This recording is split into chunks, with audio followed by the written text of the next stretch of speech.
We have Nicolas versus Tarei coming up. Oh yeah, this matchup I think is this is one of the more interesting ones to me because Nicolas is one of the 2 players who brought Paladin, and Tarei is the only player who brought Mage. And I played both of these decks in the tournaments leading up to this point, and sometimes they're thought to be some of the weaker decks in these kinds of tournaments. But these, I mean, they're putting up numbers with it. This is an elimination round for both of these guys. It's ultimate bravery. Yeah, here. exactly. Both these guys picking rare classes to a tournament, which, I mean, if you don't bring a class, it's often because you don't feel like it's consistent enough, and yet these guys are bringing it to the table. Yeah, yeah. The surprise factor is so important in Hearthstone. Like, Hearthstone is a game of information, and if you're hiding information and using a deck that people are not accustomed to play against, and Tarei is bringing a freeze mage, and he was able to free out the last match I was watching. It's just incredible. It's the a deck that not many players know how to play against, and it's like a different type.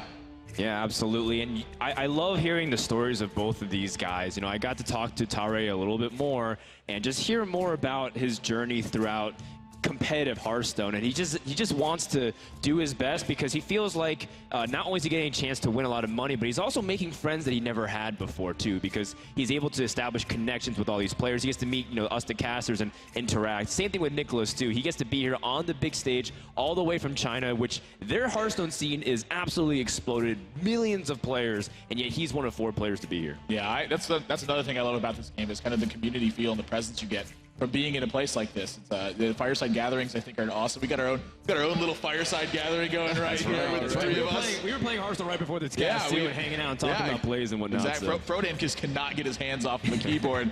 If he's near Hearthstone, he's going to be playing. We had about 6 minutes before some other events we did, and he's just, 1 more game. Oh, that's me, man. 1 more game syndrome. Well, we just love the game, and we just love watching it and talking about the game. So. Yeah. Certainly, we are one big family, and everybody who's watching the game right now at BlizzCon is a part of this family.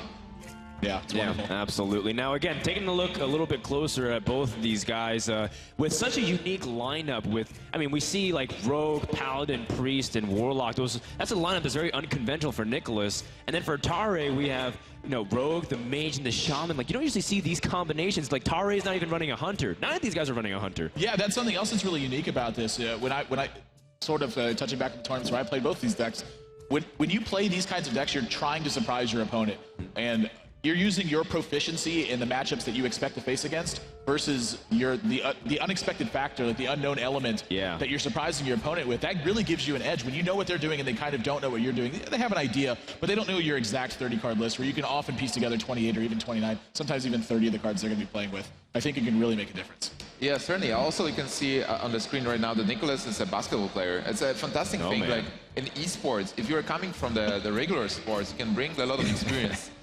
Yeah, the competitive drive to win the basketball. I mean, I'm actually really interested in the last fact that we see here, that he wants to own an online store. He's not the only competitor that wants to do that. And it's cool because not only get to play Hearthstone, have some fans and meet the players, but you also get to make some dreams come true. If he wins that 100 grand, he can open up his own online store and perhaps be able to make that reality come true. Yeah, Kara was doing the same thing, right? He wants to open the bookstore. Exactly. A lot of ambition coming into this tournament. No surprise to see this. And of course, Tarei, this guy, I met him at Stage 2 BlizzCon. He plays phenomenally well, and he has some unconventional choices in some of his deck lists, but they really work out for him.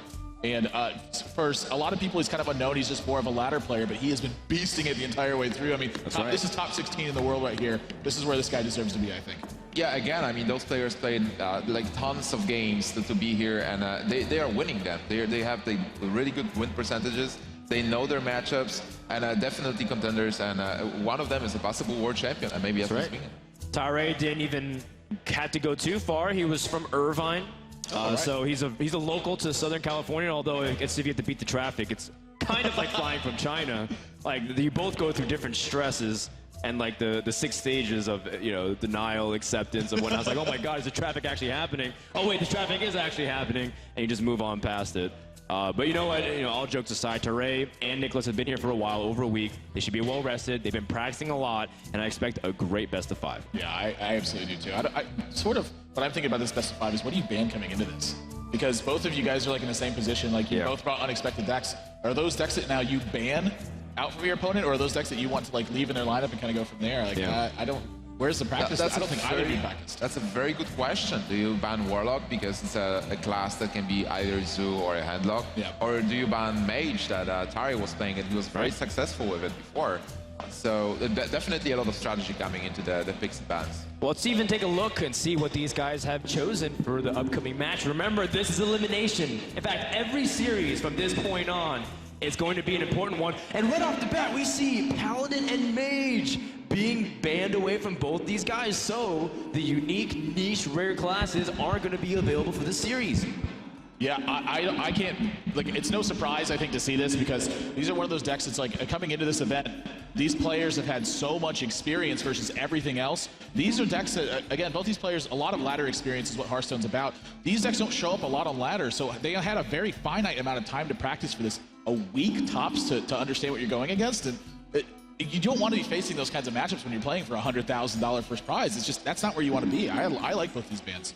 Yeah, I certainly agree with you guys. But what do you pick then as your starting deck?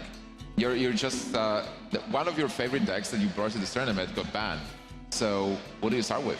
Well, it's different already because even though both of them have Warlock and both of them have Rogues, they are different. We saw Nicolas does end up running that Zoo deck, and we know Tarei ends up favoring that Handlock deck as his choice. And then even then, Tarei also has that very unusual Miracle Rogue with Sprint, Alex Straza, and Harrison Jones, like 3 cards you rarely see in the Rogue deck, let alone the Miracle archetype. And then we saw a more Malygos spell-centric one for Nicolas. So even though it's the same classes, there's already differences between these styles of play. Yeah. Well, he created this archetype. Like we reference it as a Tarei Miracle Rogue because it's so different. Right. Well, but a lot of players had a chance to actually practice against it. So right now, maybe Nicolas is prepared to face it. So that's why he didn't ban it. Okay, well, I call it Raynad Miracle Rogue, but whatever, same thing. All right. That makes a lot of sense. Those unconventional choices you don't see every day. But yeah, I have to agree with you. He plays a lot of strange choices, and they're comfort picks for him. He's been playing him for a very long time, and it's obviously been working out pretty well.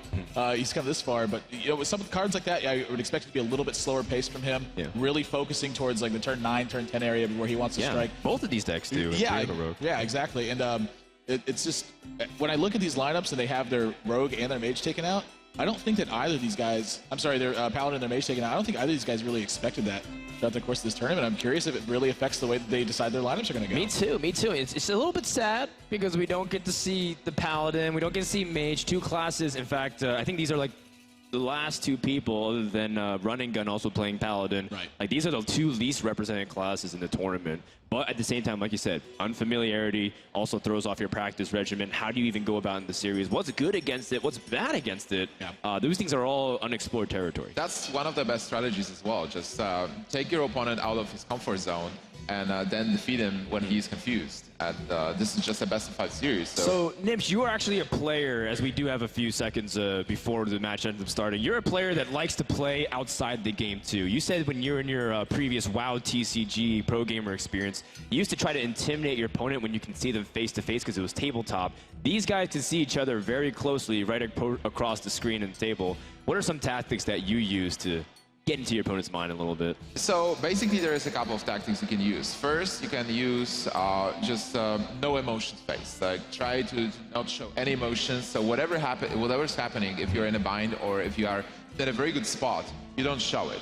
Or you show a lot of emotions, like you overreact. So there are those 2 different strategies to confuse your opponent. Bluffing with emotions. You really think that can come into play here?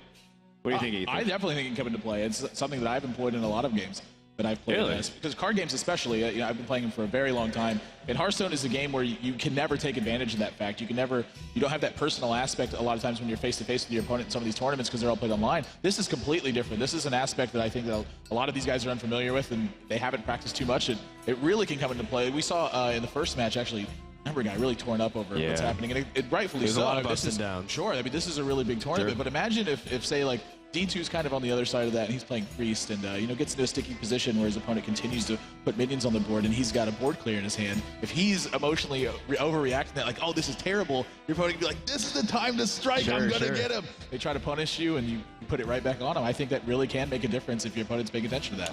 Well, let's see if it does come to play whatsoever between these 2 guys. Once again, an elimination match, a spot in the top 8 up for grabs between Tarei and Nicolas. Let's go into game number 1 and see what these guys have in store.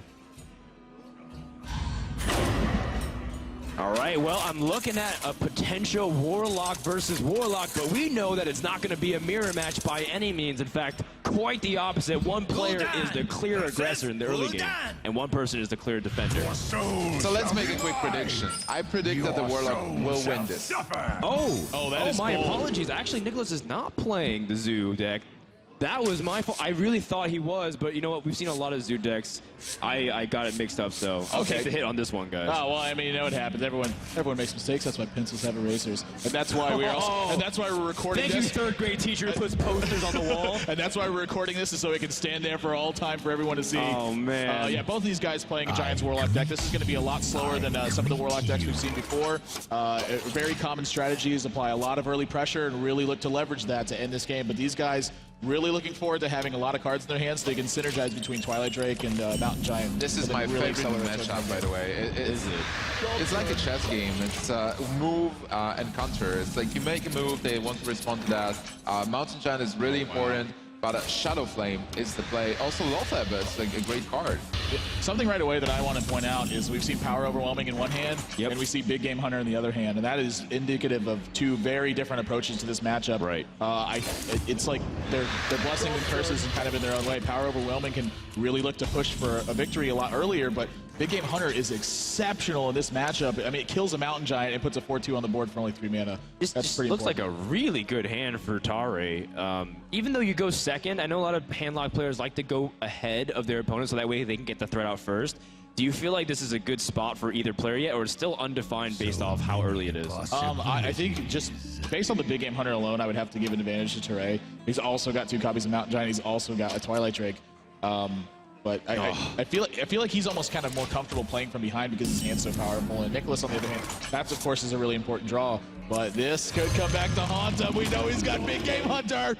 And that takes precedence over playing yours for sure, so you can get the swing in. But, you know, Tarei did waste a little bit of mana because he'd overdraw if he life-tapped yet again, and you don't want to burn any cards in this matchup unnecessarily. And Tarei already off to an early lead here. This is something we see from him Big Game Hunter is just killing Giants. What do you say to that? Instead of a beast, just shooting an 8/8? That's a big deal. That's a big stone. The Giant is made of mountains. Literally made of mountains, and he's shooting it with a gun and killing it. Sounds like the dream, man. I mean, I wish my guns did that too in real life, but unfortunately it's not the case. I still think the matchup is not decided yet. There's a lot of Mountain Giants there. And normally it goes back and forth because of the cards like Iron Beak that can silence the Drake. And Shadow Flame being important. Like even if you seem like you're winning, getting the board control with a handlock, you push, and then the Molten Giant comes, and your board is cleared with Shadow Flame. And then there's Jiraxis, so a lot of back and forth, I would expect. So this is where you already suspect your opponent might have that Iron Beak Owl, which is always starting to impress us, right, in the current meta games. Not just for Death Rattles, but, you know, the Twilight Drakes. But Tarei doesn't have one. So instead, he might have to play a minion to try and take advantage of the board, or he has to expend a lot of resources. He has to use his coin really early, even though he has a hand where cheap Mountain Giants are available. Excuse me. Well, he has a lot of options, but this Twilight Drake doesn't represent that much pressure. It's just a 4-attack minion. You have a good board, you have a good follow-up. Just expanding your board is fine as well. I really like here that he played Twilight Drake before he played this other Mountain Giant, by the way, because your opponent already has a Twilight Drake developed. So if you play the Mountain Giant, you are risking it dying to just a Soulfire. And that's the position he's looking to get, is to establish a Mountain Giant on the board and really take advantage of it. And the Drake ends up living too because he has 9 health. But this is also something that you were afraid of. But I don't think you're as upset as you would be losing your Mountain Giant easily. The Twilight Drake is very vulnerable in this matchup. Yeah, I think he's pretty happy with it. Drake still got in 4 points damage. It's pulled a silence out of your opponent's hand. Obviously not what you're hoping gets happened, but not the worst. Certainly not as bad as a single Soulfire really turning the game around. Sometimes the cup's got to be half full. Yeah. All right. It looks good for Tarei, even though he only has the Big Game Hunter now. Do you develop the Mountain Giants? Well, the unfortunate thing is that this owl is challenging the BGH.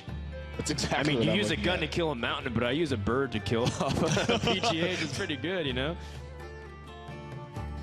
Look at that handsome guy. It would be. Look at those spalders. His beard is nothing on you, Admirable, though. I just want to put that out. Yeah, he is definitely there. I gotta get a full gray one first. Well, in about 20 years, if you're still casting Hearthstone, we can make that comparison. Give your system time.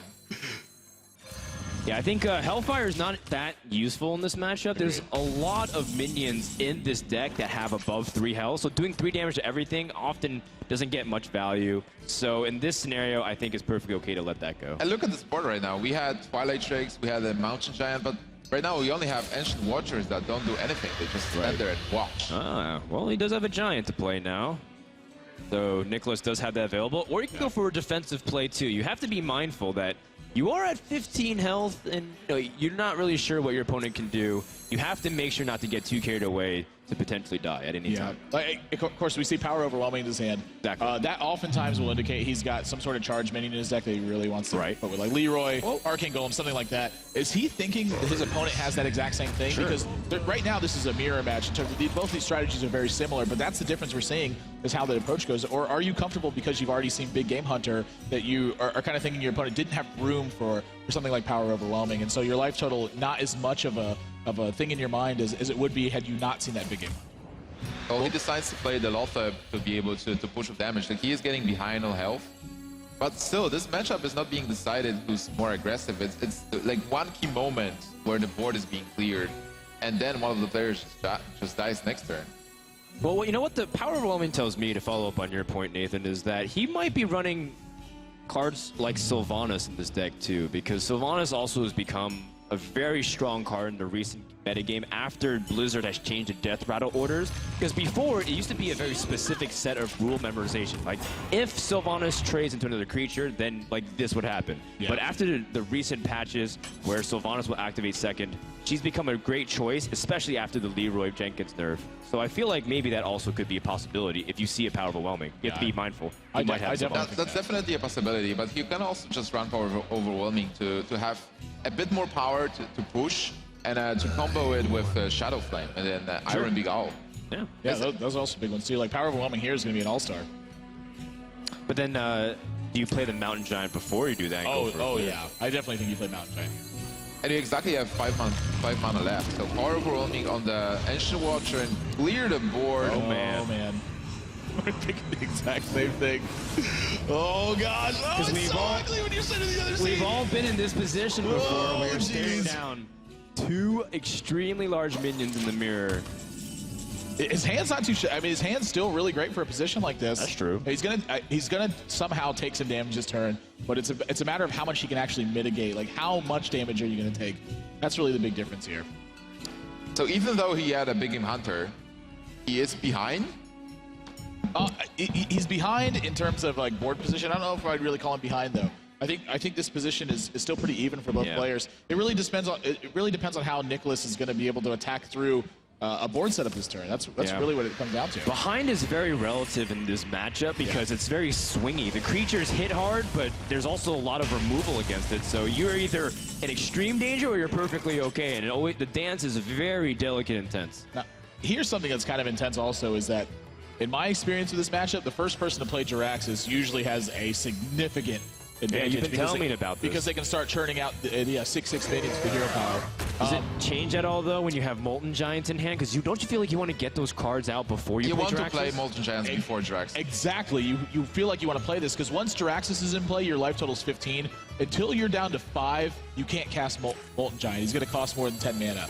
So that's a big issue. That card gets stuck in your hand after that, so you do effectively discard it. But he's got to think about, how do I go forward? Do I want to expend this Molten Giant first? Do I need a Jiraxis? Is Jiraxising right now a better play than perhaps using Molten Giant? A lot of those things coming into account for this turn, and he's played it a little quicker, I think, than maybe he should be, because there's so much to this is one of those turns where you have so much to think about. Yeah. And even though you only have 4 or 5 different cards to play, it's very different lines. They go all over the place, and this is a really crazy turn, honestly. You're absolutely right. Like, he had the opportunity to not only play this Molten Giant, but also life tap before. But is that too low health? Does he want that extra card? Because once you have Jiraxis, your hero power gets replaced. It's an entirely new hero, as if you're not Gul'dan anymore, the Warlock. Instead, you get the Infernal that's a 6/6, so you can't draw cards anymore. Do you feel like you have enough cards to carry you through the rest of the game? These are all questions that these players have to ask before they commit to a big swing like Jiraxis, like you mentioned. It's a very difficult matchup. If you're too aggressive, it can make you lose the game, but also sometimes your opponent doesn't have the card to respond. for example, right now, Nicolas was able to develop the board, and Tarei doesn't have it clear. Like, he doesn't have Shadow Flame or Hellfire. Just like you were mentioning, too, Shadow Flame, one of the most important cards in this matchup. He doesn't even have a taunt giver other than the taunt creature, or taunt minion, excuse me, with the Sludge Belchers. So it's a little bit of a nervous situation because it is a significant amount of damage on board. Yeah, he played this Sludge Belcher instead of playing the Molten Giant. Right. I wonder if that means that he is thinking that his opponent could have something like an Arcane Golem with the power overwhelming and really make a big push for damage. Yeah. Because that seems like that's a really safe play to make when you have an opportunity to just play another Molten Giant. But then again, of course, another thing that's coming to his mind, as you mentioned earlier, Nimsh, Shadow Flame. It's like one of the most important cards in this matchup.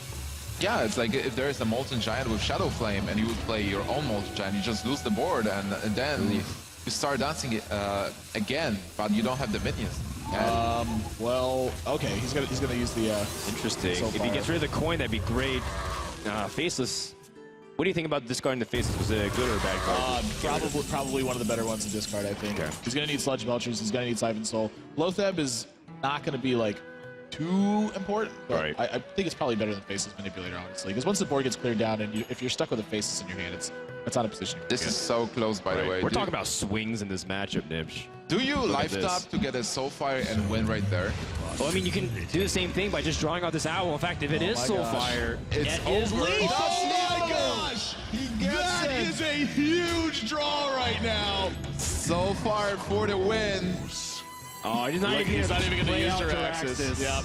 But he's going to discard it. Oh, he doesn't discard it. I don't think I've ever seen that happen before. GG. Oh, man. Nicolas taking it game one. Very well played game. And, of course, I thought that Big Game Hunter was really going to make a big difference, but he responded extremely well. And you saw Iron Beak Owl being just as important of a card. This matchup is so delicate. Card for card for card, till this final moment when you explode.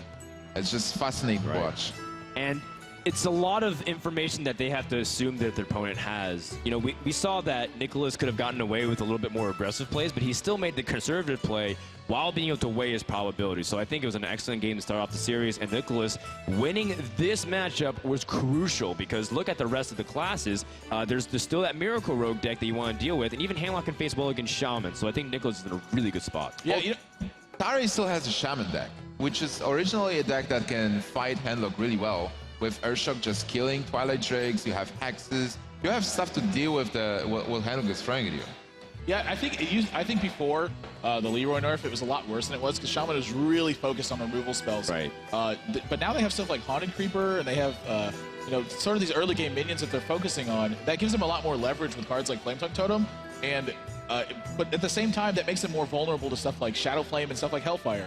So they're fighting like a different front on that level, and with the addition of Sludge Belcher, Handlock really got strengthened in that matchup. I don't think it's nearly as bad as it used to be, and certainly not as bad as I think a lot of people right now think that it is. And it's also a very delicate matchup and a difficult one because, well, as a Shaman, you have to mulligan properly, you have to get those removal cards, or you have to be super fast. Like Flametongue Totem is the best card you can get. You just use the totems you're like playing every turn and push with damage. Yeah.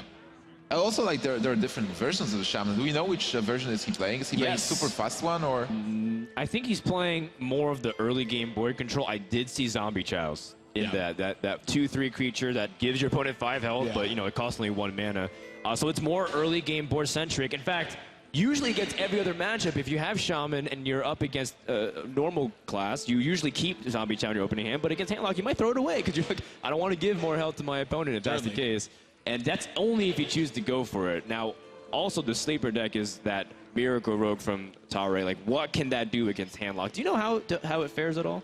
I know that traditionally Miracle Rogue's pretty poor against Handlock, but a lot of it depends on kind of how your builds are, and of course, more importantly, exactly how you draw in that matchup. Because in that matchup, it's a little bit differently. You're usually relying on Gadgetzan Auctioneer, Conceal, looking for these explosive turns where you draw a ton of cards with everything that you have. But one of the best ways that you actually win that matchup is just getting actual damage from your minions.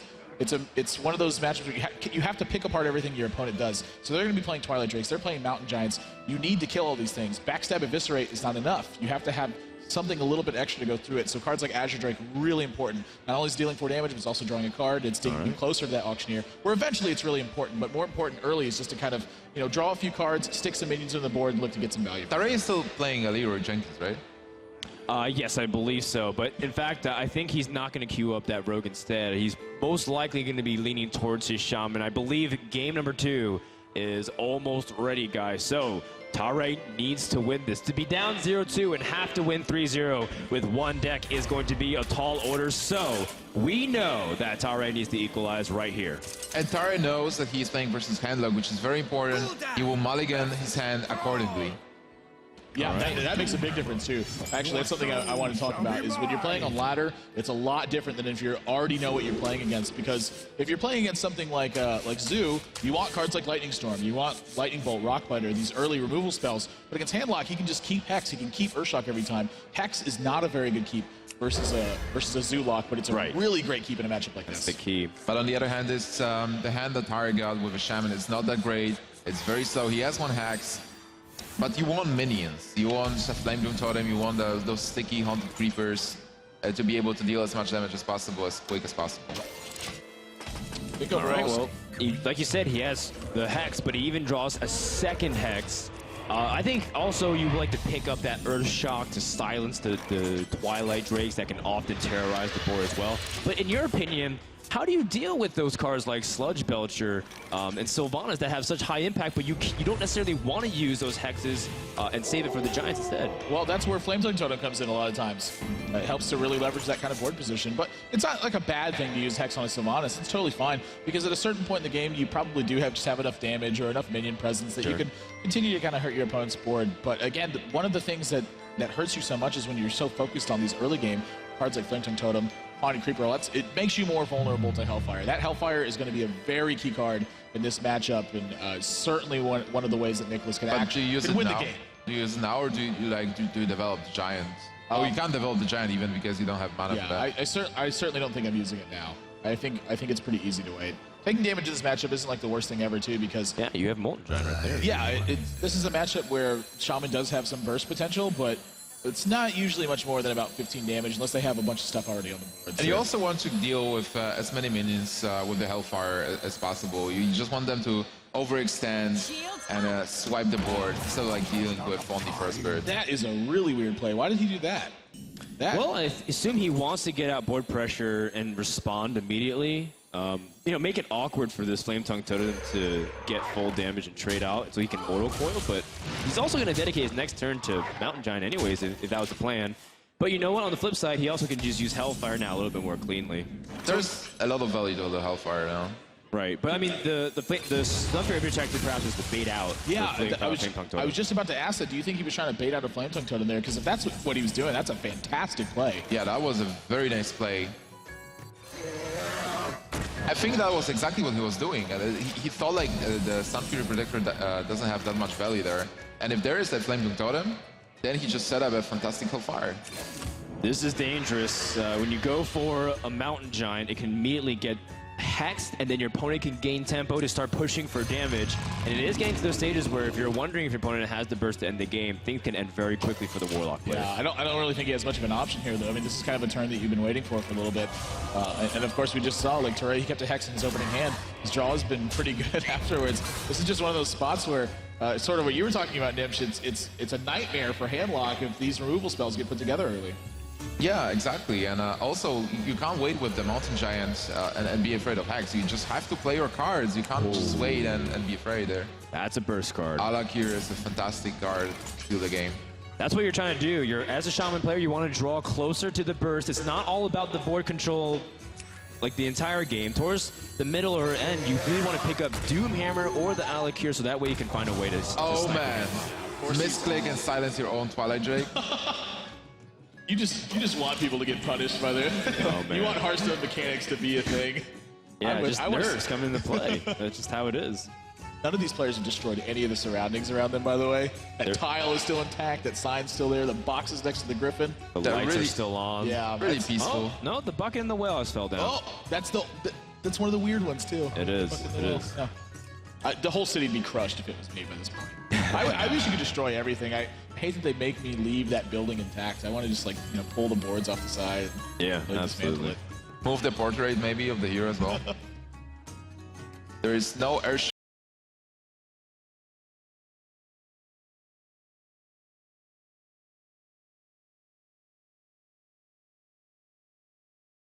is nothing to scoff at. You don't want that to stay on the board. My shield. It's a very tricky turn. How low do you get handlock being a shaman? You want to set up a one-turn kill if possible. Sure, this is a really dangerous spot, I think, for handlock to be in, because if you're looking at a couple of burn spells, like maybe you're anticipating lava burst, something like that. That's 5 extra damage from the hand. Or 6 extra right now because he's got the Azure Drake on the board. So the spell damage really, that really is something you're thinking about too. Does he just have 2 lightning bolts? Yeah, but you don't have that many options. You'll probably have to Siphon Soul.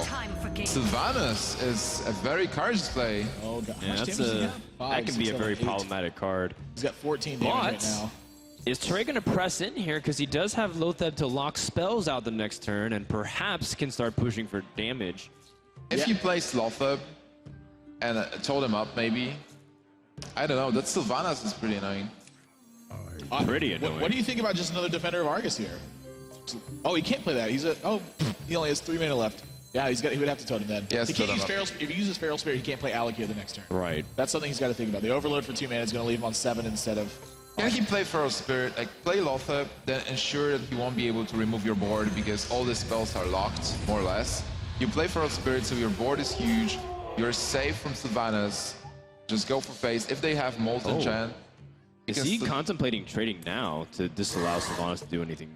I don't think it's like if you were gonna do that, you wouldn't have played Lotheb first. Gotcha. That's what I think. Right. So this tells me he's going for face, but how much does he want to attack the face? Because if he puts his opponent too low, he's gonna activate Molten Giants. So if he chooses not to attack with these guys, it's not because he forgot. This is a deliberate not attack. Exactly. And 4 health is or 4 cost on the mount.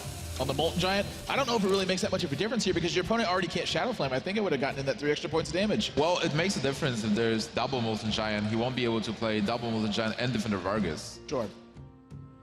It's true. He only wants to deal with, well, hopefully this Sylvanas doesn't steal the 5/5 because that would be devastating. Any other smaller creatures I think he'd be okay to live with because he can immediately use Fire Elemental.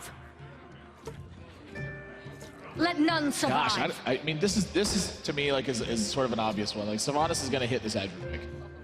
Then you have to evaluate on what's going to happen afterwards. Well, he could though. I guess there is a potential to Defender of Argus this instead. Man, if he takes a 5/5.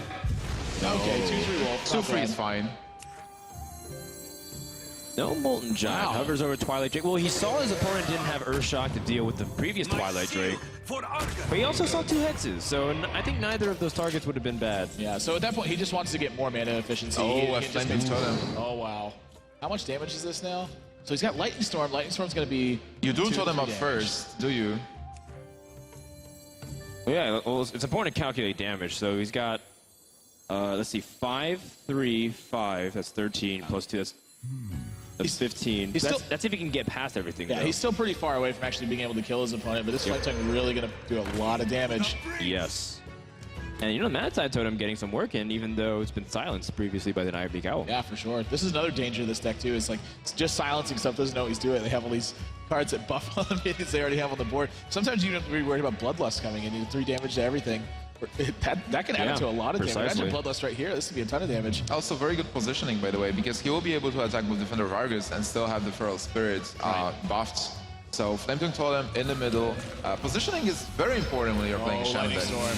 He doesn't get the Spell Power Totem, but he rolls high on 2 of them. One of them, bad. that's the one he didn't want to roll high. Yeah. Either way, it would have been fine for him. Yeah, so I imagine both these guys are going to get traded out here. When your opponent plays Twilight Drake over playing, say, a Molten Giant there, do you just think maybe your opponent doesn't have Molten Giant? And the other thing, too, is this is just 7 damage. Is that enough? Like, yeah, here, you have your Molten Giants for free. I just tell you 7 points of damage. Possibly. You're running out of cards, so you want to push the game forward. This can be a huge swing turn. Just clear.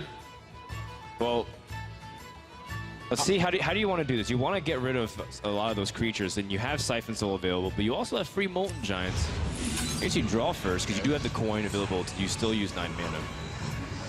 Well, you want to heal yourself for sure. Oh, Soulfire. I and think that's a really good one right now. So what's the sequence? So what we have the ability to, you always want to play Molten Giant for free. Then you can use the Siphon Soul on the bigger creature. Yep.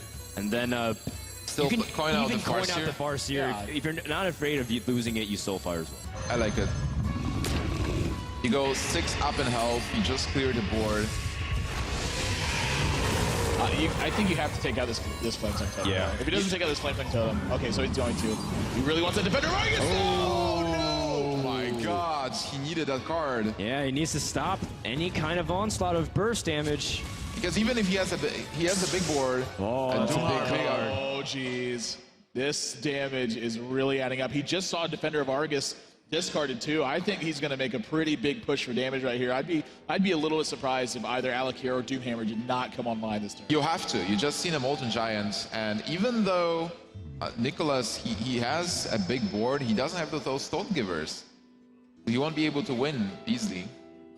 How do you go about this, though? Because if you use Doomhammer, you do lose a little bit of mana next turn, so Alakir is the only thing you can play, versus if you play Alakir now, you can get some damage in, even trade off a little bit of the board, and be able to save your mana for 10 next turn. What's the play here? I like Totem Up and Doomhammer. Yeah, I like Doomhammer too, and the reason why is because this is going to deal 4 points of damage this turn. It's going to leave your opponent at 9. If you play the Alakir instead, there's a threat of that Alakir dying. It's not going to get another turn to swing in either. Siphon Solar set. Wow, this is a really different play. Well, he gets a Taunt Totem, and that's really important. I bet. Do you think that Taunt Totem really influenced his decision to play Fire Elemental? I don't think so, but it positioned himself better. Like, you can play Fire Elemental if you see it on Totem.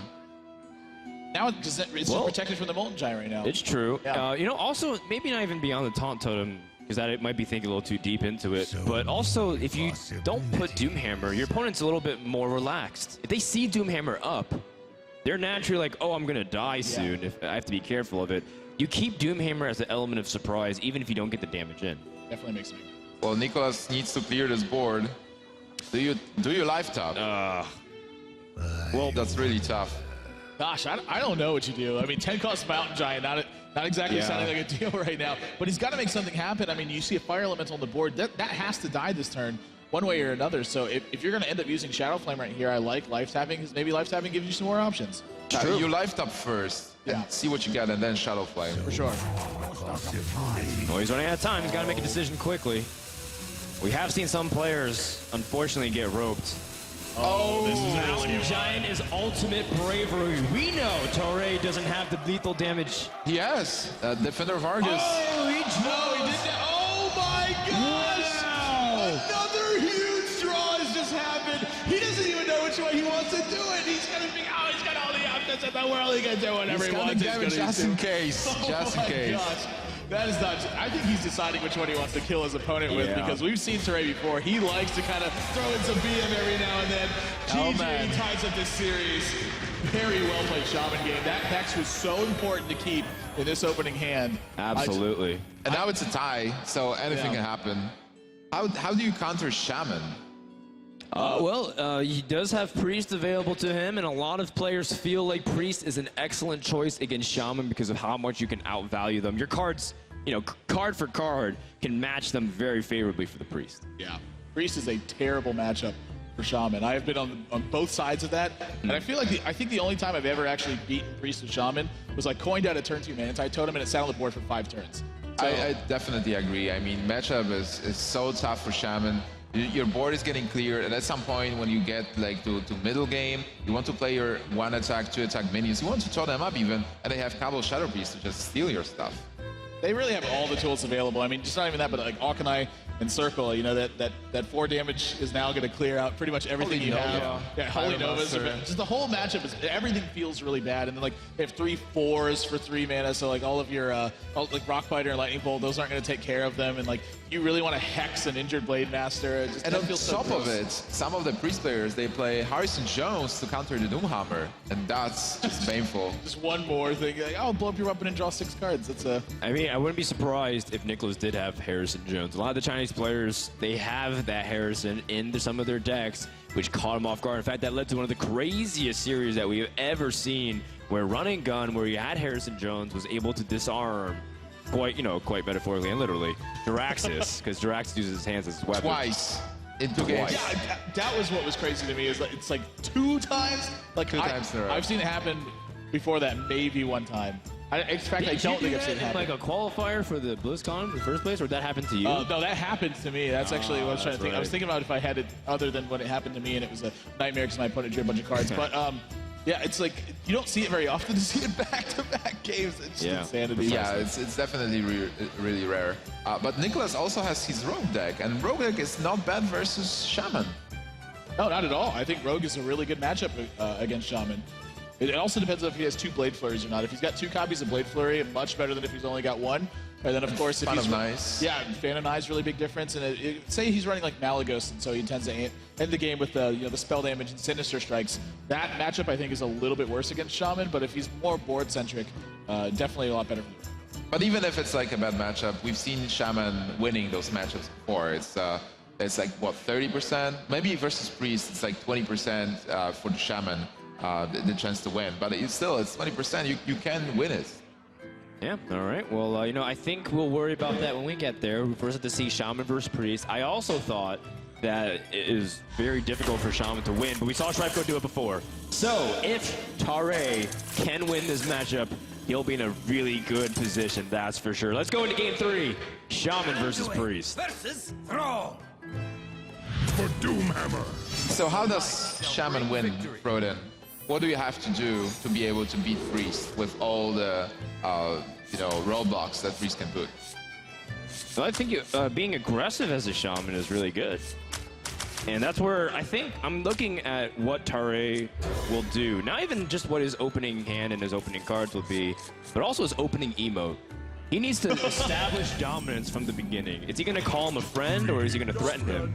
Elements. All right, so he lures him into the false sense of camaraderie. Says, greetings, friend, but that's when you throw out threaten. Nope, he missed it. All right. I So guess Tarei no off to a emotes. good start in this game. Yeah, I really like the Wild Pyromancer here, too. I mean, it's good to save it, but he doesn't have any spells in his hand. This is one of those matchups where you kind of just have to fight what's going on. But if you go card for card as the Priest, you feel totally fine about it because you're just, at the end of the game, like, your cards are just better than theirs. The way that they kind of line up against each other. Again, as you were saying, against Cabal Shadow Priest, really swinging the board around. But this is one of those spots. Again, I mentioned earlier, I coined out a Manatide Totem, and it stayed on the board. That was one of the only ways that I think you can actually win this matchup. And right now, Priest can't deal with this. Yeah, well, he's going to have to attack it at some point, so it's going to at least have dropped well, unless you just draw Shadow Word, babe. That's a pretty good way to go ahead and deal with it.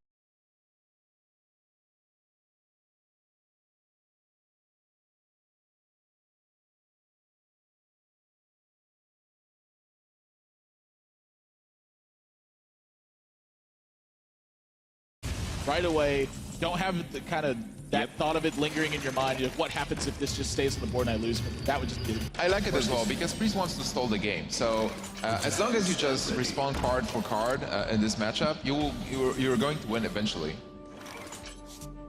Yeah, I agree with you. It's just the Priest has an advantage long term because of that. Well, he wants to get... Oh, he has a spell power totem. Oh, that's going to change things. I said I was gonna. Wow. He wants to get the Haunted Creeper on board earlier before the Cabal Shadow Priest could potentially steal that creature. But now Lightning Bolt is such a good But- card. Yeah, it's pretty appetizing, right? Yeah, you deny that Death Rattle too. That's really important. Do you double Lightning Bolt face? That's 8 That's points. 8 damage. 8 damage. I mean, you chunk basically a third of his life by attacking with the Harvest Golem as well. Definitely better use for your cards. That's a statement, right? No, well, if you want to make a statement, you Lightning Bolt your spell power totem. I don't need this thing, and I'm going to kill it with the very thing that it trusted. Got him. Good BM. I would be very surprised not to see Lightning Bolt here. You really need to take out his... Here's another thing. You say you let that live, and he starts attacking your minions. His hero power just heals it right back up. That's how Priest gets such a distinct board advantage. Right. Once they've gotten to the point where they have initiative, they keep initiative with hero power. It's very, very tough to fight against, especially if you don't have kind of tools to really combat that. You want to keep removal cards for minions. Yeah. We talked about Sludge Belcher being a problematic card against the Warlock class. How does the Shaman... Is it approached the same exact way against the Priest? I think it's really close here. It wouldn't surprise me to see a Hex right here, but it certainly is not a play I think he's comfortable with. Hex is an option. What are the other targets you wanna hex in this matchup? if he has Ysera, you need a Hex for a card like Ysera. You need to be able to deal with Sylvanas as well, but you have Earthshock. So these are two cards in the back of your mind. But if you don't get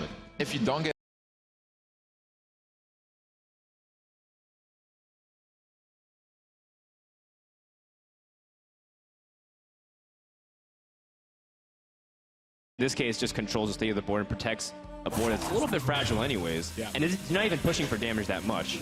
So using Hex in this spot to remove a 3-5 actually doesn't gain you that much position on board anyways. You might be more willing to part with something like Rock Fighter and save Hex for a bigger target. Yeah, I like that a lot. So he gets to keep toteming. You like your own analysis? Is that what you're telling me? Yeah, I don't mean to brag about anything, But this play, it makes a lot of sense to me. Simply because he wants to, it's important to, if for no other reason, just to keep a scary board for your opponent. The threat of Flame Tongue, a lot of times, is just as good as Flame Tongue Totem because your opponent's playing around it the whole time anyway. Sure. Power Word Shield, of course, this is one of the spots we were just talking about. The Priest is about to get enormous value by keeping this little taunt guy around and then using Northshire Cleric. He's going to start drawing cards from this. But he has a couple of other options too. He could just enter Blade Master and use Northshire to draw cards. He could just not continue to save Northshire Cleric, maybe draw some cards later. You can just use the taunt here to kill the 1/1 and then leave it, because Shaman's board is not scary at all. He's got so many options. That's really where the strength of this comes in. Is the Shaman doesn't have a ton of options, and Priest usually does. So do you really? Oh yeah, you want to develop the board. You want to have something to be able to counter whatever Shaman is going to play. Yeah, and this Sindred Blade Master is also a candidate worthy of Hex. Sometimes because of how strong it can impose on the board. Yeah. Is there an easy response from Tarei? Other than Hex, sorry. Yeah, not clarify. certainly not an easy one. And this is what I was talking about. Do you really want to Hex an Injured Blade Master? Because this is kind of the same position that Sludge Belcher was. It's like, do you want to Hex Sludge Belcher? Like, what do you gain from doing it? I think Lightning Bolts and Defender of Argus is fine. You play Defender of Argus, you attack the Sludge token with a 2/2 totem. And then you bolt the 4/5 and kill it with the Great eye, Nimsh. I think that's a play that's available. It's easier and doesn't really overload him too much because next turn he can still Fire Elemental. Yep. I completely agree with this play. Really important to be able to not overload yourself on a Fire Elemental turn because you always want to have access to it. And Priest's hand is not that exciting. He wants to draw some more cards. Right now he only has the minions. Yeah, and his Northshire Cleric wouldn't be easy to protect, so it's more of a one and done like the Mana-Tide Totem. Do they just play Sludge Belcher and Northshire, or do you Sludge Belcher and heal yourself? I would tend to save the Northshire, I think, until I can draw some cards off of it. Right. Really have a lot of time in this matchup against sort of like in the handlocks position. You're not too worried about burst until pretty deep into the game, and Priest is going to be healing itself instead of dealing itself damage, so even that buys you just even more time. And again, just the way the cards line up, it's all the time in the world. You want to make sure that you're drawing extra cards. Right. Yeah. You're not in any rush to do anything, basically. He's comfortable kind of taking his time. There's no reason to risk. You can just keep it.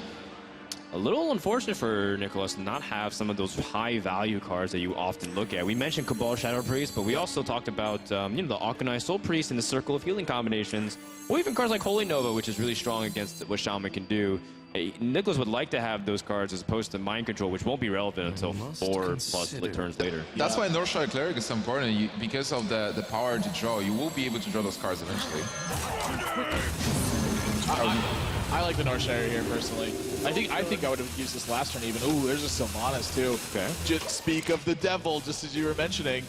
And gosh, I mean, this is still. Don't speak about my girlfriend like that.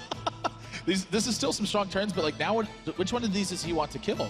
Because he's got Fire Elemental, so. Well, he wants to kill both, ideally. Sure, but do you leave up the Injured Blade Master, or do you leave up this Northshire Cleric, or do you have some other sort of plan in mind? Because it doesn't look to me like he has any way to kill both of these right now. Well, I think you recognize, like what you were saying, Nimsh, earlier, that Priest is not that high on cards, and normally they're the ones completely controlling the board, and they have 3 or more cards on you, so they have more resources available.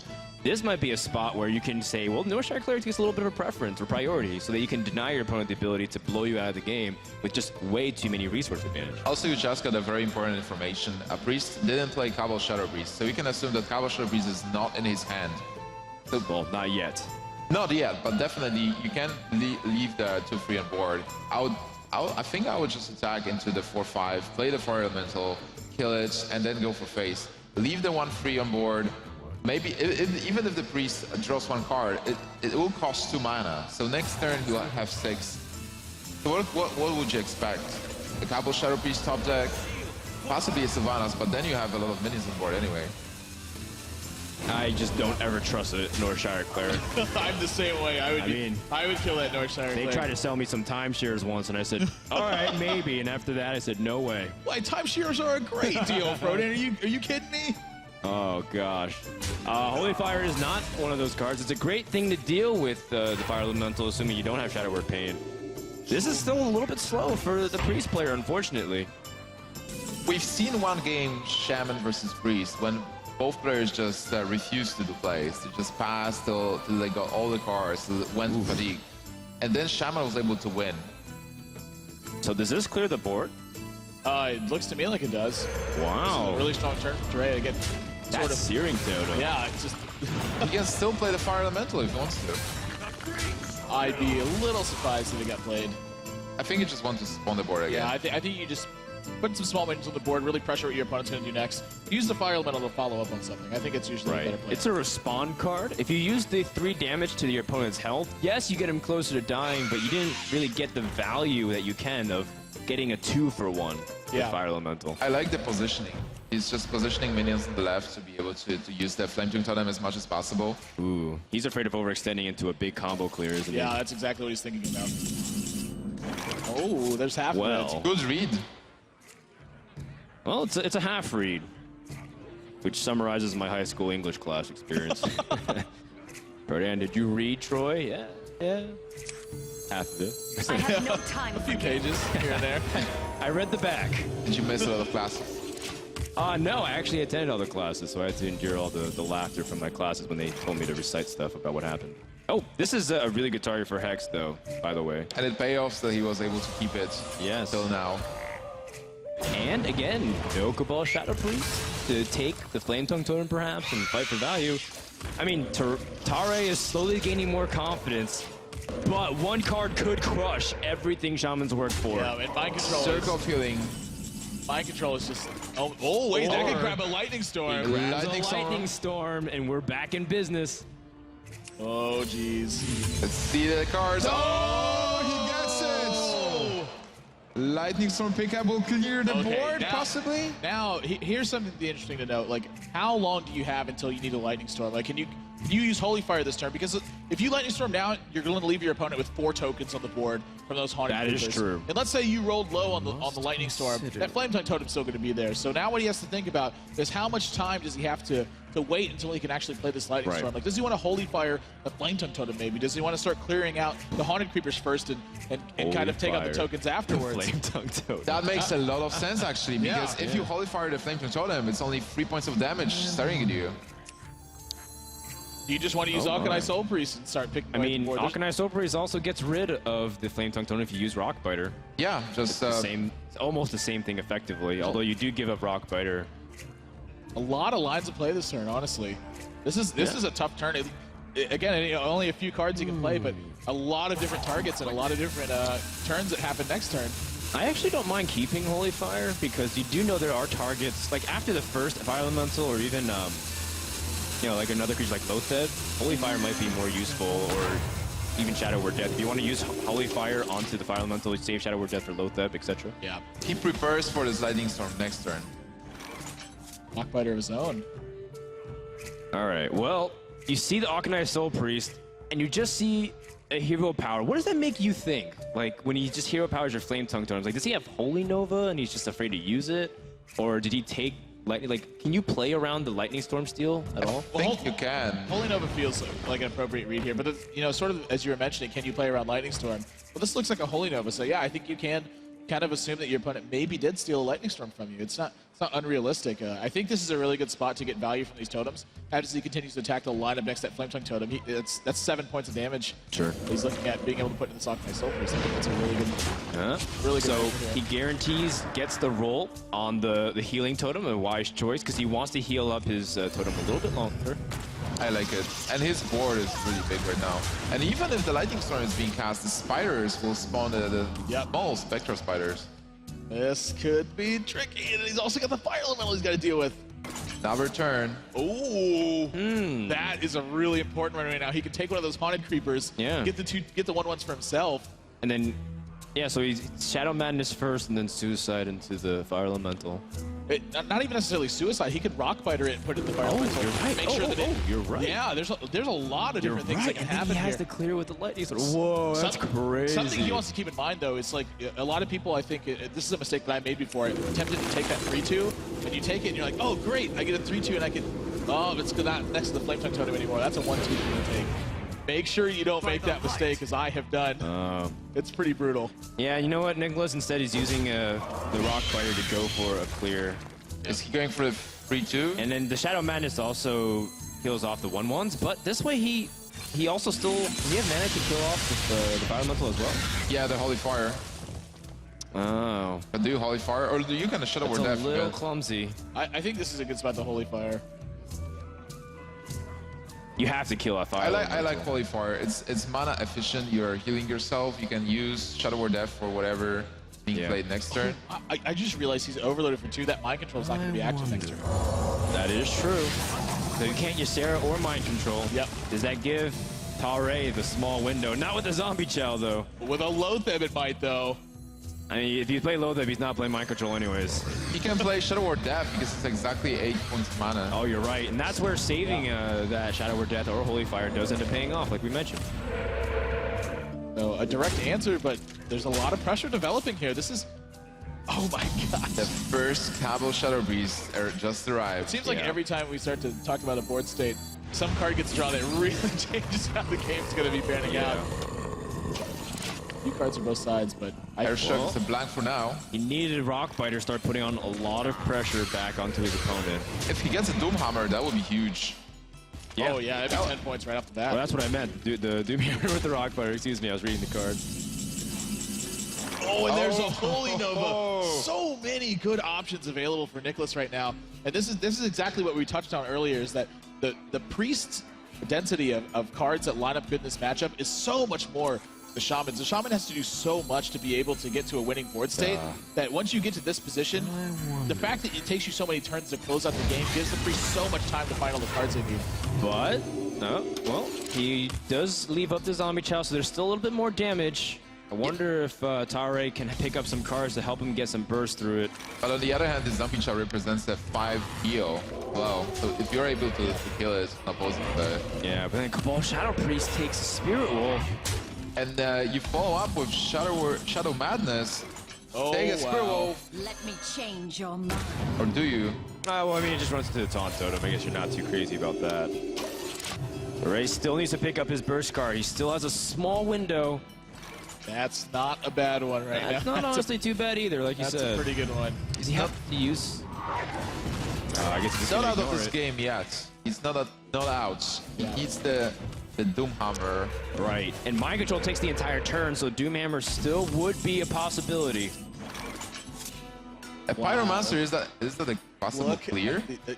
4 options available for him. We were just talking about how he could Mind Control this turn, but now he's got to think about how the interactions with all of his spells line up with how much damage he can do. He doesn't have a clear, I but still like the but Mind he Control. can use Wild Pyromancer and Shadow Madness here to effectively clear the board.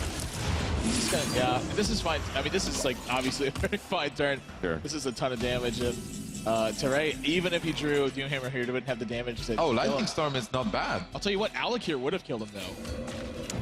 You're right. That'd be 14 damage. That's also very risky. This feels like a really strong Lightning here. Like you're not like thrilled about it, but you're gonna get to kill both your opponent's minions. I think you definitely go for it because you buy yourself time. You will be able to draw into something to finish the game. I think one of the worries he has in his head right now is how much of an impact is Sludge Belcher going to have if my opponent draws this, because then he doesn't have the Earth Shock anymore. Right. All right. Well, the outcome of the Lightning Storm had 0 impact because the Earth Shock was the deciding factor there. This Zombie Chow is doing so much damage. Yeah. Another Thought Steal. Wow, and look, that's a spell for Wild Pyromancer and a good one. Thought Steal will also grab 2 big cards. Great cards. That Heals for 5.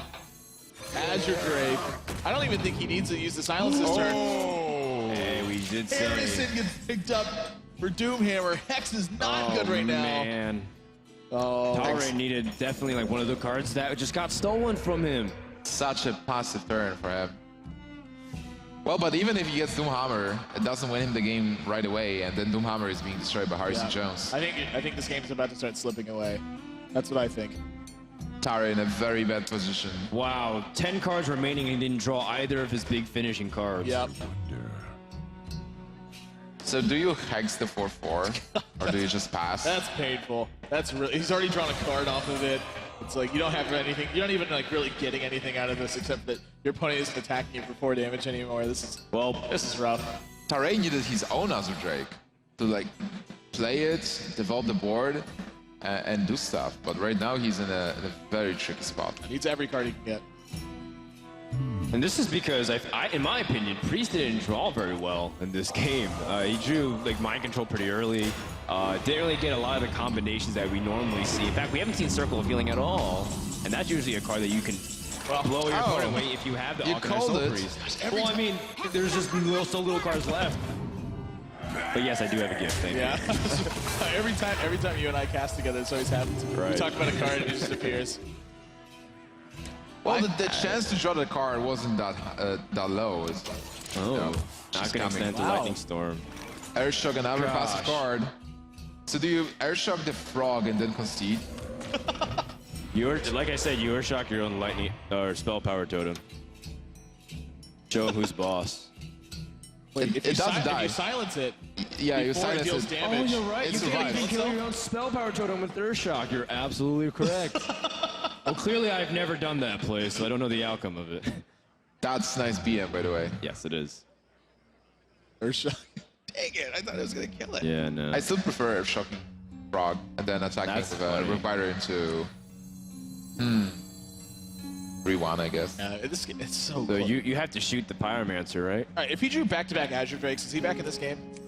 I mean, What to do? you know, he might be until Nicolas perhaps draws his second Alkanized Soul Priest to go for the 4 damage clear with Circle of Healing. Well, to be honest, Nicolas doesn't have that much pressure on board. So if your Airshock is 3-1, there's only the Nomish Inventor, which is 2 points of damage, and you're comfortably sitting on 28. I feel like to me he doesn't want to play it because he doesn't want to like give away cards that are in his hand. Like it feels to me like he like if my opponent thought about it this long, to me it would feel a lot like a Lightning Storm, and he feels reluctant to Lightning Storm this few minutes. He's gonna go ahead and go with Earthshock. I mean, I can't blame him. He's got to save some damage at some point. Because that Wild Pyromancer continues to attack every turn. That's a lot of damage that's racking up. It's 3 and it's 6. That's 9 damage. It's just too much. Alkanite. It only gets worse from this point on. And it's like you said, there was a window of opportunity for the Shaman to potentially come back, but Priest has healed back up to 21. Stand ready. How do you win from this point? How do you deal 21 going for the Frog's Taunt Azure Totem? Drake's the way to start. Okay. Okay, now he needs a second one. And wow, he gets a Doomhammer though. But then your opponent has Harrison Jones. But you don't know it. Yeah, but here's the thing. You have a Rockbiter too. Do you want to save for the Rockbiter? Like, he has another Rockbiter left in his deck. You have to start chewing away the Priest's health. He's too high. Right, he doesn't have another Rockbiter left in his deck because we saw him use it earlier on the You're Sludge right. Belcher. You're So I don't think he's thinking about drawing a second one and dealing that damage. Obviously, he's probably remembered that card at that point. And not like a.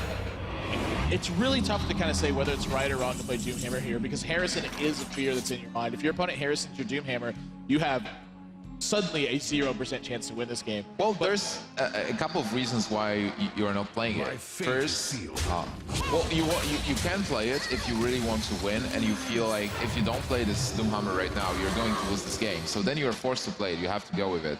But you can possibly try to stall the game and wait for the Harrison to come. Another Azure Drake. And our Azure Drake is important. I mean, back in the card count, and he There's an has both Alec of his here. finishers. I mean, he got so deep into his deck. He's on his last 5 cards. Now, let me ask you this. Now that you've drawn the Rockbiter with the Alec here, I feel like he's not as worried about this Doomhammer maybe getting Harrison, but maybe he is. Oh, if he does Harrison, though, his opponent goes too deep into fatigue. Oh my gosh. And then I he wasn't starts even racing against Oh, him. then you definitely go for it. Prodan, I was not even thinking about that. Do you ever play Doomhammer and not attack to deny your opponent the ability to play Harrison Jones at all? Oh and then my your opponent gosh. just has to draw 8 cards? I've never even seen that be an opportunity. That's something that happened at DreamHack Bucharest finals when the weapon was played, denying the win. When the Harrison was played to destroy the weapon, like Ties just destroyed Gara there. And he needed the 5-forward body just to start dealing damage. Yeah, exactly. It was like he was forced to do it. So if you play Doomhammer now, do you deny Hearthstone? I think you might actually. I don't want to draw 6 cards when I've only got 4 left in my deck. You do also restrict your mana. So Alakir Rockbiter can't come out next turn too. There is a con to this play. I think that's what he's actually thinking about. That's a very correct the play. second one, and he Look at does it. that! Wow, Tarei is trying to play around the Harrison Jones to say, if you want to take it, you're going to have to pay a big price. That's 10 health and fatigue damage. And cards that Nicolas is drawing is not helping him. He's getting closer to fatigue. Oh, that power, yeah, exactly. That power shield is going to put him 1 point closer to that. That damage really starts adding fast. 1, 2, I mean, and 3, 4. The slower that Tarei plays, it doesn't matter because then he can still keep up enough charges to push Harrison Jones into fatigue as long as he's swinging perhaps once per turn instead of twice. Is he running his Sarah, by the way? That's Nicolas fishing That's for his also Sarah. a possibility. He needs to get his Sarah right now. If he doesn't, if he gets another spell. Right. If Ysera is the last card in his deck, there might be an opportunity for Tarei to win this off fatigue. Oh my gosh. I wasn't even, Shadow Word F is that a was like one of the blank. possibilities I wasn't even considering. Was just dig your opponent so deep into their deck that you've run them out of threats, but you let them die. This is crazy. This is one of the unique versions of this matchup where Shaman and Priest are going to fatigue. Here's another thing. Priest is running out of minions to do damage with, and Tarei still has cards, like I believe he has another copy of Lightning Storm, doesn't he? Yeah, he should have one. Because it was stolen from him, so he never played it. Oh, this Harrison Jones is playing with fire, and Nicolas knows he has to pass it back. Oh, There is a Lightning Storm. You called it, Froden. Oh, come on, there's 4 cards left. You called it, Froden. Thank you. I will take credit for that one. So, Mind Control has been played. We've seen Holy Fire and Alakir. I mean, we even saw Shadow Word Pain being played. Shadow Madness. We've seen one Shadow Madness? No, we Shadow haven't. Madness do against an Alakir is like, cool, you. Oh, he's going to kill the 3-1. Well, if you just Alakir, you clear the board, and Alakir will heal up a little bit from the healing totem, so you have a 3 remaining. Is he taking too much damage from clearing his opponent's board? Because he's going to have to actually attack the... Well, he's only gonna attack once, right? He attacks once yeah. onto Akanai, and then he just clears. Every point of damage is so important right now, though, too, because your opponent's going to be able to heal going into fatigue, and you aren't able to heal as a shaman. Like that makes a really big difference. I think it's fine if he actually attacks with the Roguebiter. Will heal the... Do you even kill the 3-1? The Priest won't be able to heal. I don't know. Like, what are the remaining cards in this deck? Does he have another zombie chow that he has to avoid playing at all because his opponent might heal up from it? This is a very tight.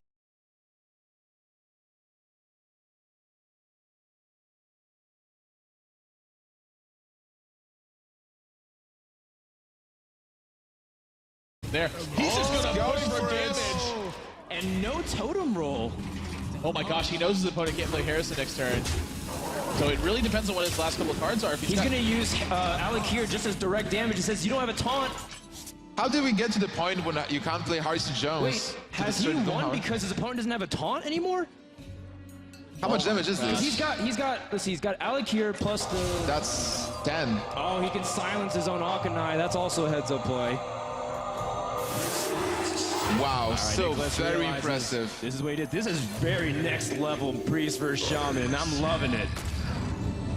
1 card left. My fingers. Okay, Priest is also on one of the last remaining cards, so this is starting to get really tight. Yeah, if you circle, I think you circle. There's no point in holding it, right? Yeah, it's just, You want to there's protect nothing your you can minion.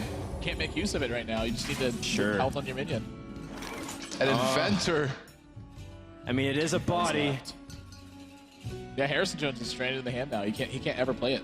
Yeah, and unfortunately, I think because we knew the right cards, I think the Alakir would have paid off. But I mean, we had the luxury of knowing. Yeah, but still, then a very impressive line of play by both players. Yep. Just playing around Harrison, then not playing Harrison, not lose the game. There's like this kind of game only proves that those players are on a top level because you have to count like everything, fatigue. You have to make plays that are not really logical, like counterintuitive. Elements guide me. Definitely attacking phase here. Yes. No question about that. You still don't care about the Harrison Jones. How much damage remains? Does he have a lightning bolt remaining? I think that's what it is. I think he still has a lightning I think he bolt. used both. Like, we wanted to deal 8 points in. Oh, you're right. We joked about that. Imagine if you can do 8 points of damage to face now. He's missing it now. He's like, ah, I was so close. Oh, my God. Wait. You do tone him up, right? Why is he not making a totem here? I think he doesn't want to give him taunt. Yeah, he doesn't want to make a taunt totem and have it get stolen by something like Cabal Shadow Priest. Oh, right. That's really well played. There's the split, by the way, the Coleto split. Do you play Holy Smite or do you play Ysera? And it is. Yeah, he's playing the Holy Smite. So no Ysera in this deck. Next turn, Tarei has a lot of damage. He's got the 14. He's got 14 damage. Yeah. And Nicolas is only going to have 11. Yeah, I think that's game. That's game. Look at how heads up of a play it is, by the way, for Tarei to have played around the possibility of rolling a taunt totem 25% of the time and then it also getting stolen by Cabal Shadow Priest. That is like This is such an impressive game. I am blown away right now. I cannot believe that Tarei is going to take with the way that the mid game position looked. I thought for certain that Tarei was out of this game. I would not have ever picked him to win this, but he has managed to, every single turn he's thought pretty much the maximum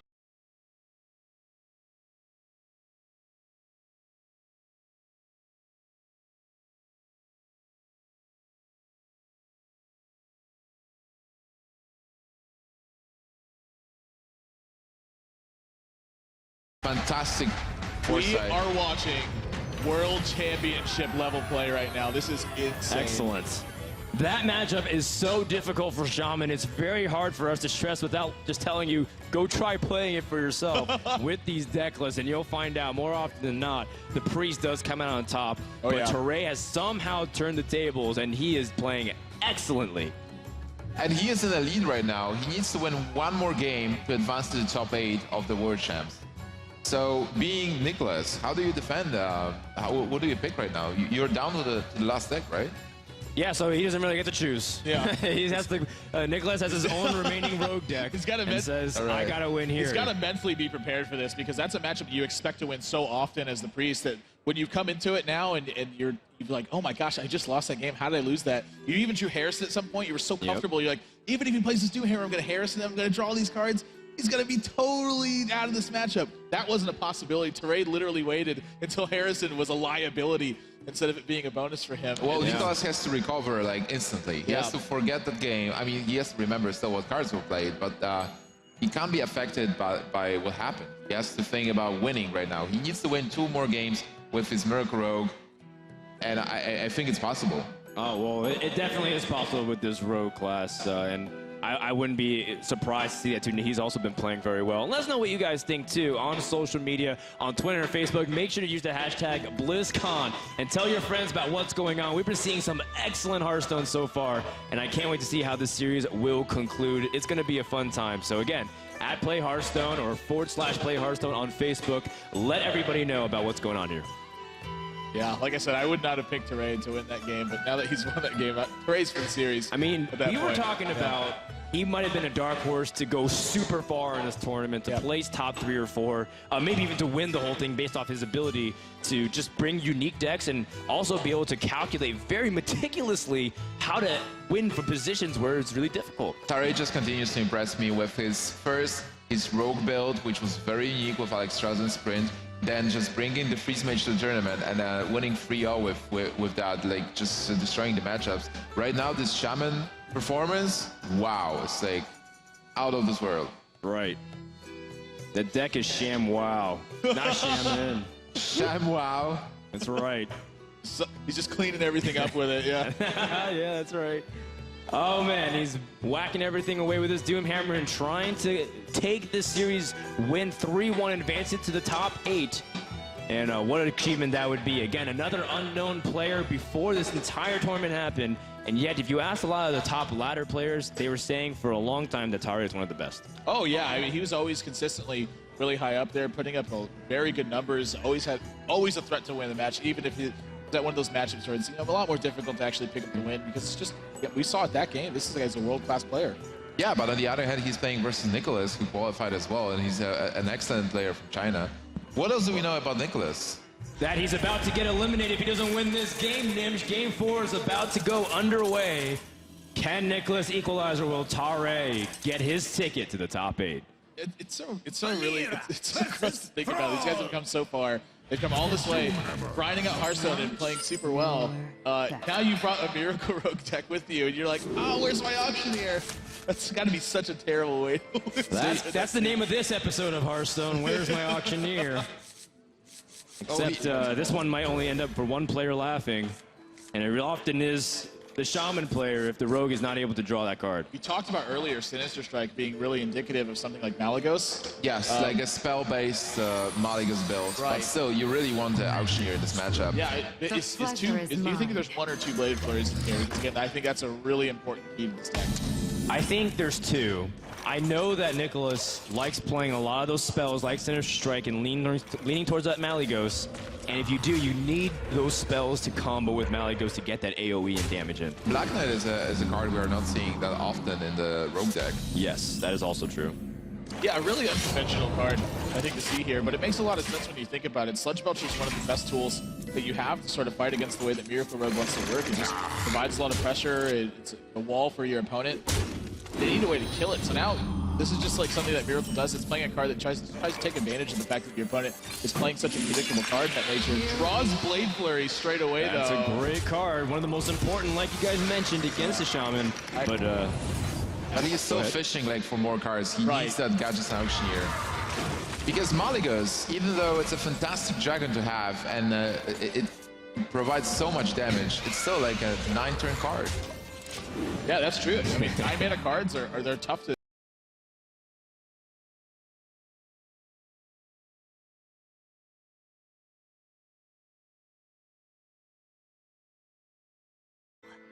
I didn't have that experience myself, but I will take you on a ride afterwards, don't worry. Oh, yeah.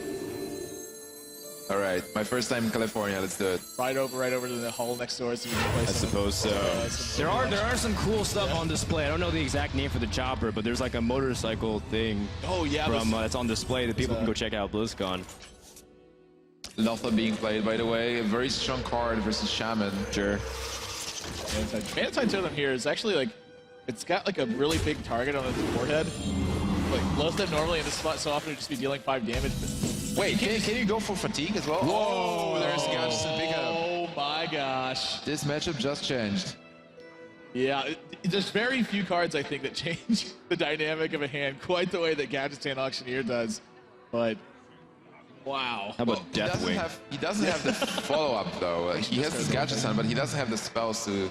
He has a couple of spells, but those are not preparations. Right. Conceal. He doesn't have a turn 5 Auctioneer kind of hand. This is like a turn 8 Auctioneer kind of hand. So he's going to want to get a dagger up. He's going to want to have 2 charges on it to make sure that the poison's getting maximum value. And in the meantime, he's just going to continue to try to pick away at this kind of board position. Yeah, but still, this is a fantastic He's draw. going to Blade Flurry if he's doing this.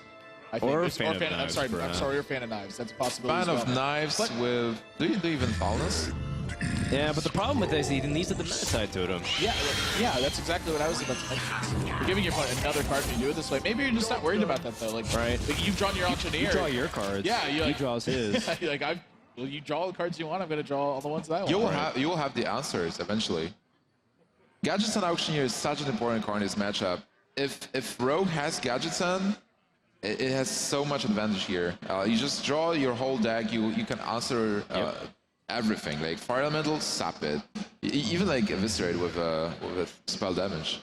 Tarei picks up Lotheb, by the way. That is the answer for that Auctioneer. And you know what? He even gets a healing totem, so this Manatide is going to do work and perhaps bite Nicolas back in the butt a little bit for not killing it off. Well, he still has the deadly poison and Blade Flurry.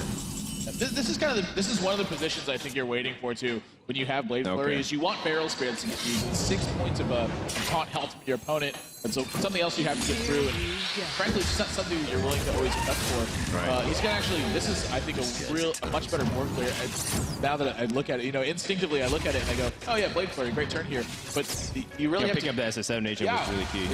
It's good to sort of look deeper into these turns. You find better plays like this. This is why these guys are sitting in the World Championship chair, and I'm here at the castle. Yeah, just almost cleared the Just board this year, and developed. Just this year. People who don't really get to follow the qualifiers, Admirable was also in the top 16 there too, so Next year, buddy. Yeah, next year, man. Thanks for rubbing it in, You guys. can do it. I got you. Doomhammer coming out, though. That's a lot of damage he's going to end up taking from it. And do you think that's his best response to what's happening on the board? Well, it's either that or play minions that can get responded to. And of course, Lotheb is still, in your mind, off limits until that auctioneer comes to deny draws. Well, it's probably coming this turn. I like the Doomhammer as well. You just develop the weapon because this game is a race. You want to deal as much damage as possible. So develop Doomhammer now and then continue dealing damage for the next couple of turns. Miracle Rogue normally doesn't have taunts, and then they can't deal with your weapon as well. They don't have removal. All right, well, he's just going to go with Black Knight. You know, I thought he was going to play Auction his turn. I thought Prep Sap was just fine. These are cards that I don't think are doing much in your Maybe hand. he's waiting for something on board to be able to use his sap with Right, preparation. we saw this earlier in the tournament so far. It was like a liability for the Rogue player that their opponent didn't have anything in play. True. It's very rare that that's the case. Hexing a Black Knight that didn't kill anything. This is a weird game I right know. now. And, you know, the irony of it all is that that frog gets taunt, too. But still, he cleared the board. He is dealing some damage and pushing the game forward. And Rogue is dropping to 18. Shaman has a lot of explosion. And Rock Fighter is a lot of pressure back on it, so there is a way for Tarei to perhaps wiggle in another win. A lot of foresight again from Tarei. This Doomhammer. The turn it was developed, it felt really weird kind of to Yeah, me it was a to little play it. awkward. But you know, when you look at it 2 and 3 turns later, it's like that's what he was looking at. Like this board position now looks really fantastic. That's right. He's got the option for Alec here or Lothar next turn. Auctioneer going to come out of this turn, of course. A ton of cards going to get drawn. This Sapping the Haunted Creeper is not something you want to do, right? I think you do want to do it right now. You have another copy of Sap, and you're just drawing an extra card from it.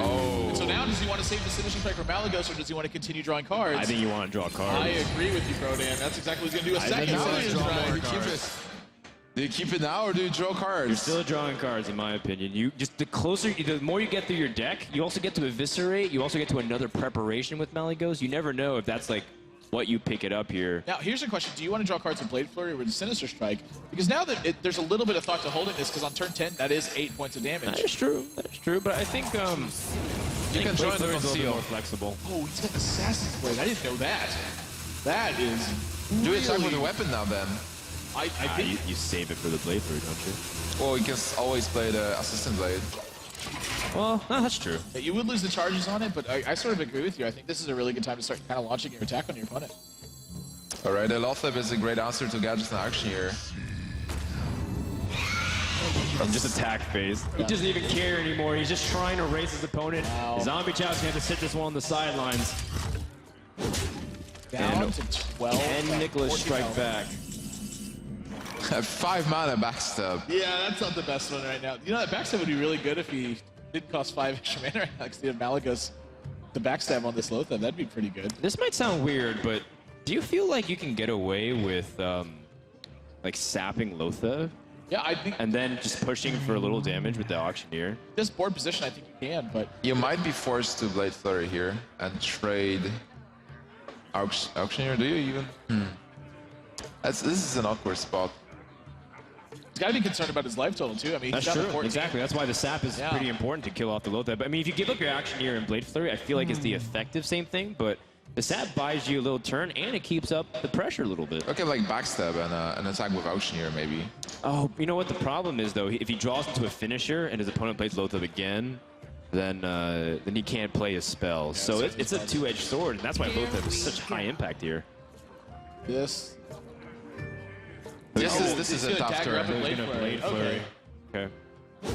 That's why Lotheb is so powerful. Even though, like, he didn't have that many spells to follow up with Gadgets, and it's still stopping actions from him. Yep, drawing a card. But now do we get on Rock Fighter to end the game? Flame Tongue Totem would do it, too. Flame Tongue Totem would do it. In fact, he's got, what, 10 damage right now? Just needs a little bit more. Fire Elemental. Oh, I mean, he needs the more mana to do that. You know, I really agree with playing the Alakir here anyway, though. Yeah. Because of the damage potential. That's 6, 7, 8. Yeah, Look you at 10 have only damage 3 here. left, so Yeah. whatever happens, you win. You have exactly 3 damage left after that. And this way, though, here's the thing. Tarei knows that his opponent is playing the Malagos version, so he knows that there's not a bunch of charge moves that are going to Sure. come at him. But like, if this was like a ladder match, I really would have liked to see the Alex here there get a taunt on the board and try to stifle man attack your opponent may have. But again, just showing that he's done his research and really on top of his game. I mean, this is another matchup that isn't very favorable with Shaman, where it looks like he has the winning board position. He needs to get rid of these, like, the creatures and draw into like a heal of some sort, because he's at 6 health and Alec here is 6 damage from the hand. So this is Nicolas' last turn, unless he can draw into something better. If he just goes for removal, he's dead. This looks like a Here's the thing. This looks like a really tempting turn to go for Malagos and backstab. Yeah. But again, I don't know if he's playing Farseer or not. If he's playing Farseer, obviously, if he could see the hands, he would know he needs to draw. But he can't see that right now. This is Can Nicolas resist temptation? He bites the apple, and that's gonna do it. Tarei is gonna go to the top 8. Oh my God, but that was the correct play because you want to gamble. Oh, and there's the Rock Biter. More damage. All right, well, I like it. Tarei going with a little flair. Well played. Unbelievable. Tarei taking 2 matchups that I think are not favorable for Shaman in this matchup, and it just goes to show you so many subtle little things in this game can really make a big difference when you're playing at this high level. You know, it kind of take a look at it, you're like, well, look at his way his draws where he's drew really well to be able to pan this out. But I think in the Shaman versus Priest game, he did not draw that well. In fact, I think he drew pretty poorly, considering that both of them drew pretty poorly. And that his Azure Drakes were like at the bottom 7 cards of his deck. They're some of the most important cards in that matchup. And then sort of again, same thing in this game. It's like, you know, his hand was pretty lackluster. Just kind of had some cards and the Hex like 4 targets, but fantastically played. Yeah, able to have the foresight for that Doomhammer turn, and looking forward, you know, he got 16 points of damage out of it. That was it. It seemed like he was really ahead with every play he did. It's like just playing around stuff that Priest could have, and really outplaying Nicolas there somewhere in like those small spots. Yeah, Tarei, he's an oracle. He's got a lot of foresight to see everything. I'm going to consult him a lot more often. As soon as I add it to my friends list, I'll be like, well, this is the play I need to do. What should I do? And he'll help me out. Very well done, and he goes to the top 8, and we're still figuring out all the brackets, but I do believe that we do have the predetermined things, right? So the winner of this goes on to play who, Nimsh? So I'm actually not sure. I think Tiddler Celestial. Okay, so he has to go up against Tiddler Celestial. That's pretty difficult because Tiddler looked like one of the best, if not the best, Chinese player at the moment. His play was solid. Do you think he can do it? Oh yeah. I think that this matchup is like another clash of like these 2 guys who are really, really deep into the game, and perhaps you may not have heard of him, but Tiddler, he did very well in OGN. I think he had put up a 9-0 at some point. In the qualifier run, it was insane.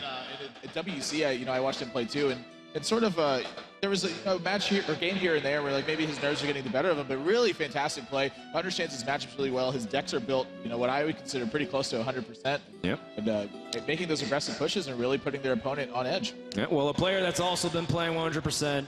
It's Tarei, the winner. I think he's been doing great. Rachel, what did you guys think? Oh, we liked that match a lot. Tarei, you did some really impressive stuff in that match. You proved to us what we're watching here is top-level Hearthstone, and no more was that evident than in Game 4, when you were Shaman and you had a blank board, and you had plenty of mana, but you refused to totem. And it took us a while to figure it out, but can you explain that to everyone here, why you didn't totem?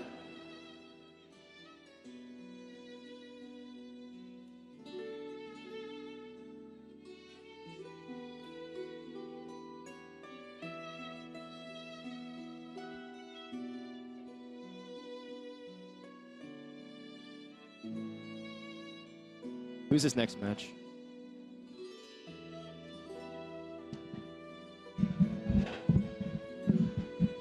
Absolutely genius. That's the kind of high-level thought that goes into pro Hearthstone. Yeah, I feel like I get yelled at sometimes when I don't use all my mana. So it's great to see and cool to hear an awesome explanation. So you advance out of Group B, and obviously you're moving on to the top 8.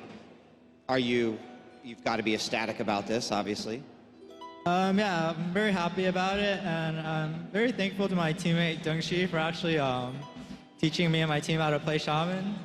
I think I probably played around 50% of his level during these matches, but I hope to be able to play as well as him in the coming ones. And it's true that your deck name is named after your teammate who helped you? Yeah, Dengxi is basically like the the creator of all shaman decks and such, so I named after him. An homage to them. All right, well, also here at BlizzCon 2014, of course, the new expansion for Hearthstone was announced. So the question is goblins or gnomes? Which side are you on? Gnomes, because I hope it'll affect Auctioneer and make him even more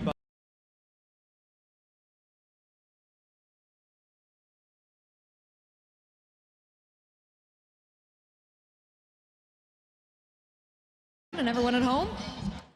Yeah, that's fine. Yeah, Just thank make you sure to to put all this around my your back. fans for watching, and I want to thank my teammates for helping me prepare. We worked really hard to work on the ban strategy and picking which deck to pick first, and I'm glad it worked out. I'm glad it worked out too. I'm happy to see you here. So close to that championship title, so close to that $100,000 for first place. Yep. Well, congratulations. We'll be seeing you in the quarterfinals later on today. We really appreciate it.